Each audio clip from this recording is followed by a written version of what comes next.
E agora vamos chamar o repórter Marcelo Bazejo. Vamos lá, Bazejo. Eu queria saber se você tem mais informações sobre o planejamento financeiro do São Paulo. O que está acontecendo? Como é que estão os salários dos jogadores? Tem salários atrasados ou não? Vamos lá, Michele. O atual presidente do São Paulo, Harry Macis, decidiu adotar essa questão dos salários atrasados como uma prioridade, né, da sua gestão. Na gestão de Júlio Casares, os atrasos salariais eram tidos como normais. E a partir do momento que Harry Macis assumiu, ele decidiu fazer um acordo com o elenco para quitar esses salários atrasados. E o acordo foi nos seguintes moldes. São 10 parcelas iguais, todo vencimento no último dia útil do mês. Então, os jogadores passarão a receber esses salários atrasados da Era Casares a partir desse mês de março, no último dia útil do mês, 10 parcelas iguais. E um detalhe importante, desde que Harry Macis assumiu a presidência, não há salários atrasados correspondentes ao período em que ele está à frente do clube. Portanto, a partir de março, os jogadores do São Paulo, enfim, receberão esses salários atrasados que eles estão esperando há tempo, viu, Michele? Muito obrigada, Marcelo Bazejo, que você entende dessa situação, Alexandre Silvestre, no São Paulo. É o mínimo manter salário em dia, não só dos jogadores, dos funcionários mais humildes do clube. Também é muito importante porque eles fazem parte do staff e a energia deles também acaba contaminando para o bem ou para o mal. Essa informação que o Marcelo traz hoje, ela se configura na prática a partir de agora, porque o Harry Macis já tinha dito para mim lá na final da Copinha São Paulo e para outros colegas no Pacaembu, que ele estava com essa ideia de parcelar o atrasado em 10 prestações até o final do ano. Que bom que não ficou só no discurso. Interessante, né, que esse tipo de situação, de informação, vem apenas 2 meses depois em que o novo presidente interino, Harry Macis, assumiu o clube. Por que o São Paulo não fez esse movimento antes? Por que com o Casares ali não houve essa preocupação de sanar os débitos com os jogadores, com os funcionários? Teve que mudar o mandatário principal para colocar ordem na casa, para fazer algo que é decente, algo que é justo. As pessoas trabalham, têm o direito de receber. É o mínimo. E aí muda. Quer dizer, antes não dava e agora dá? Por que será? Eu não entendo. Realmente é um negócio que me chama a atenção, sabe? Roger Machado assumiu o comando do São Paulo há pouco tempo, mas o que nem todo mundo sabe é que, ao vestir a camisa tricolor, ele entrou para a história. No Morumbi, o clube não tinha um técnico negro há 40 anos. Nos anos 80, Cilinho marcou época com os Menudos. E agora, Roger quer repetir a história. Roger Machado chegou ao São Paulo sob desconfiança. Uma decisão que tem uma coerência de convicção. Primeiro ponto, nós entendimos que era necessária a mudança. Mesmo com um bom início de campeonato brasileiro, Hernan Crespo foi demitido e poucas horas depois, Roger foi anunciado. É uma grande oportunidade para o Roger, né? Apesar de não ter gostado da contratação, mas ele tem tudo para poder se dar bem no São Paulo, porque o time está montado. Há 40 anos, o São Paulo não tinha um técnico negro sob seu comando.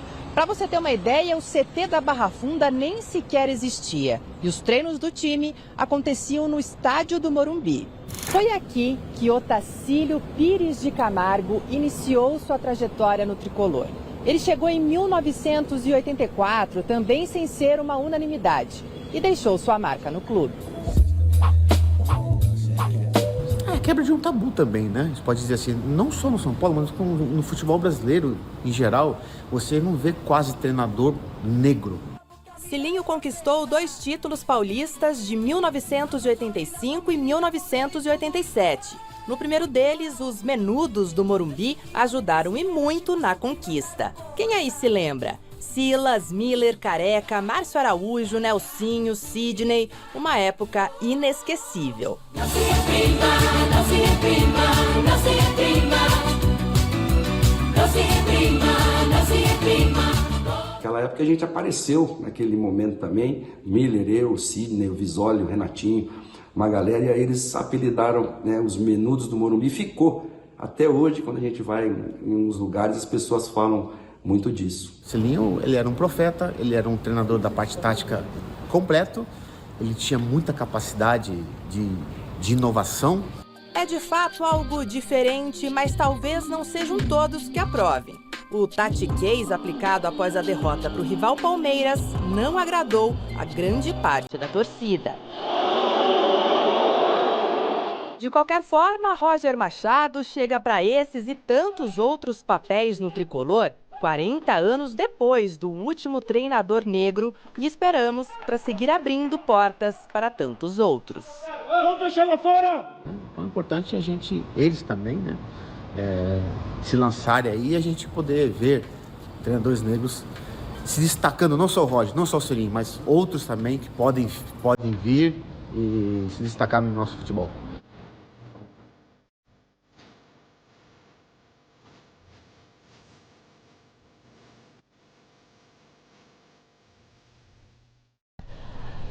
Vamos aproveitar e falar do São Paulo, do Roger Machado? Tem boa notícia para a torcida do Tricolor. Quem está mais perto de voltar aos gramados, Marcelo? Vamos lá, Michele. O Cilinho trabalhou com tantos jovens revelados nas categorias de base e Roger Machado está muito perto de trabalhar também com uma joia de Cotia e a gente está falando de Rian Francisco. O jogador sofreu uma grave lesão no joelho, não atua desde julho, está em fase final de recuperação.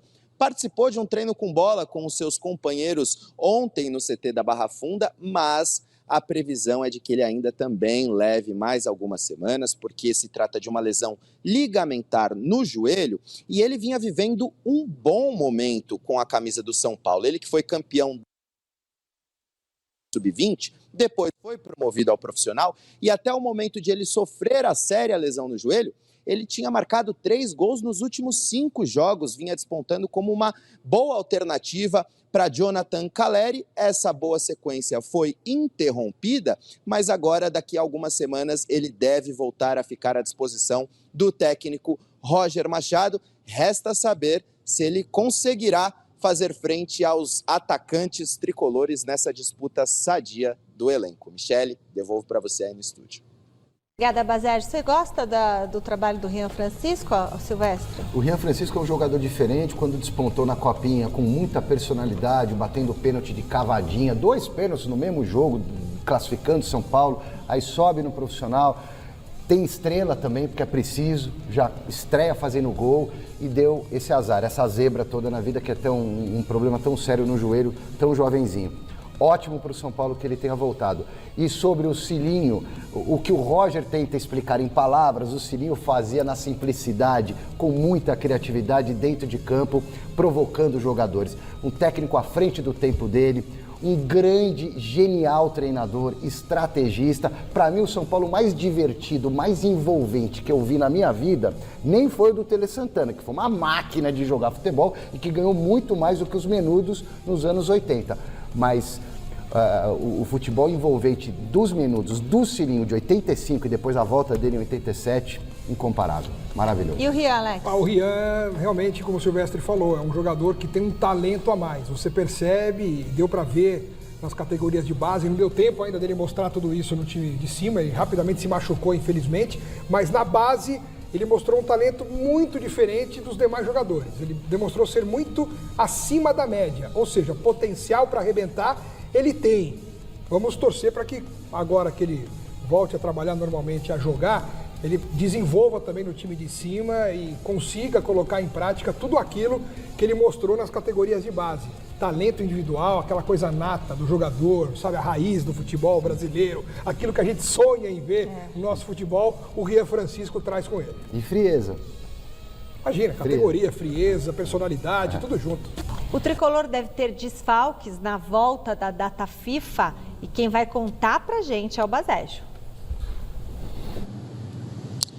Vamos lá, Michele. Enzo Dias e Lucas Moura já eram baixas certas, né, do São Paulo. Enzo Dias vai ter que cumprir suspensão. Lucas Moura ainda se recupera de fraturas na costela. Mas o técnico Roger Machado também não poderá contar com Bobadilla e Gonzalo Tapia para o jogo de quarta-feira contra o Internacional em Porto Alegre.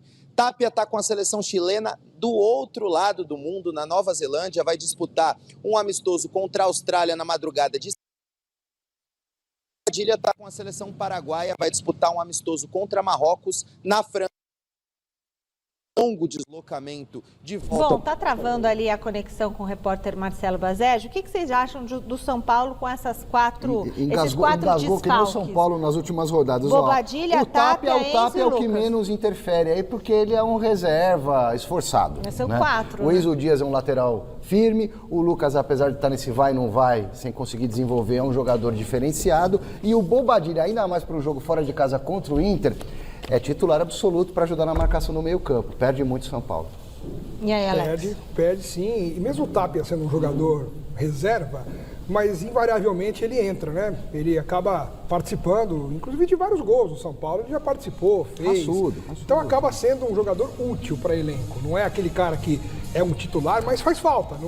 Numa engrenagem de um jogo de futebol, acaba fazendo falta. Até porque o jogo é difícil. É contra o Inter, que precisa mostrar uma reação no Beira-Rio. Então você não poder contar com o maior número possível de peças pode atrapalhar no desenvolvimento do trabalho nesse jogo que vai ser complicado.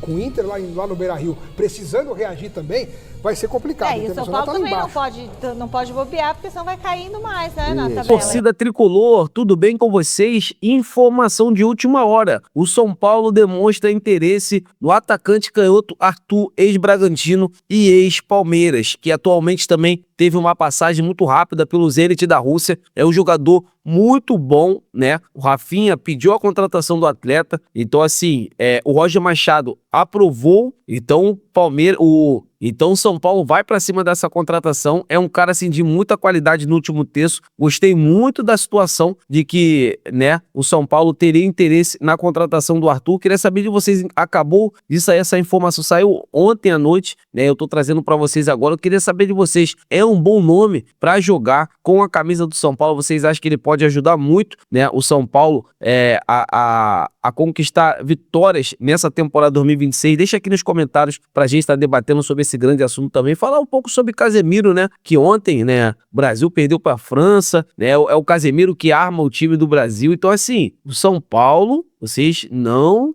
se surpreendem se o São Paulo entrar na parada de poder repatriar o Casemiro. É um baita de um nome, é um baita de um jogador, é um cara que chega para ajudar muito o São Paulo, né? Caso essa contratação se concretize, né? E provavelmente vai se concretizar mais pro meio do ano, mas assim, o São Paulo vem conversando diariamente, o Rafinha vem ligando diretamente pro jogador e vamos torcer para que tudo dê certo. São Paulo que vem, né, tendo um alívio financeiro, né? O Rafinha chegou para melhorar a casa. Então, assim, muitas informações boas do Tricolor do Morumbi para vocês. Eu queria saber de vocês o que vocês acham sobre essas informações. Deixa aqui nos comentários pra gente estar debatendo sobre esse grande assunto. Eu tô indo nessa, fiquem com Deus e até a próxima!